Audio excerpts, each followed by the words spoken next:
নমস্কার, আপনারা দেখছেন হিলি নিউজ বাংলা। এই মুহূর্তে যে গুরুত্বপূর্ণ খবরে আলোকপাত করব। বালুরঘাটে নতুন নাট্য দলের আত্মপ্রকাশ। দৃশ্যকল্পের প্রথম নাট্য উৎসব 12 থেকে 14 ডিসেম্বর। নাটকের শহর বালুরঘাটে আত্মপ্রকাশ করল নতুন নাট্যদল দৃশ্যকল্প। সোমবার নাট্যতীর্থ মনমথ মঞ্চে সাংবাদিক বৈঠক করে এই ঘোষণা করেন দলের সম্পাদক সুভাষিস চক্রবর্তী। তিনি জানান, আগামী 12 থেকে 14 ডিসেম্বর পর্যন্ত অনুষ্ঠিত হতে চলেছে দৃশ্যকল্পের প্রথম নাট্য উৎসব। জেলা এবং জেলার বাইরে, বিশেষ করে কলকাতার বিভিন্ন নামী নাট্য দলের নাটক মঞ্চস্থ হবে এই উৎসবে। উৎসবের বিশেষ আকর্ষণ হিসেবে ওই 3 দিন ধরে দৃশ্যকল্প নাট্য দলের প্রযোজনা সেই সমস্ত দিনগুলো নাটকের মধ্যে দিয়ে আনুষ্ঠানিক আত্মপ্রকাশ করবে দলটি। সুভাষিস বাবু জানান, এই নাট্য উৎসবের মাধ্যমে বালুরঘাটের নাট্য চর্চাকে আরো এগিয়ে নিয়ে যাওয়াই তাদের মূল লক্ষ্য।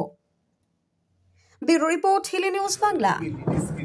আরেকটি বালুরঘাটের নাট্য দল, যেটা আমরা বলছি যে বালুরঘাট নাট্যতীর্থেরই একটা সিস্টার কনসার্ন, তো সেইটা একটা উইংস বলা যেতে পারে। বালুরঘাট নাট্যতীর্থের আর একটা উইংস খুলছে, যেটার নাম দৃশ্যকল্প।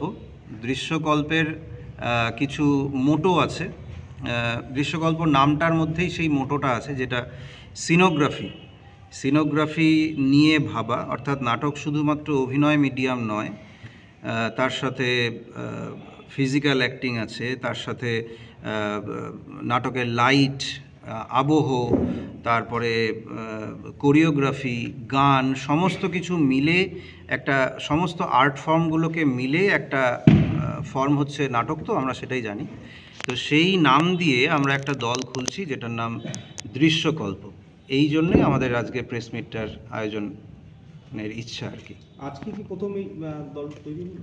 না, আমাদের দল তৈরি হয়েছে, মানে বছরের শুরু থেকেই আমরা চিন্তা ভাবনা করছিলাম যে এমন একটা কিছু করব, নতুনত্ব, যেটার মধ্যে নাটক তো অবশ্যই থাকবে কিছু, কিন্তু নাটকের ভঙ্গিমাটা থাকবে একটু আলাদা রকমের, যেটা সাধারণত চিরাচরিত আমরা নাটক দেখতে অভ্যস্ত সেই ধরনের নয়, একটু অন্য ধরনের প্রয়োগ, অন্য ধরনের মাধ্যমে আমরা কাজটা করতে চাইছি।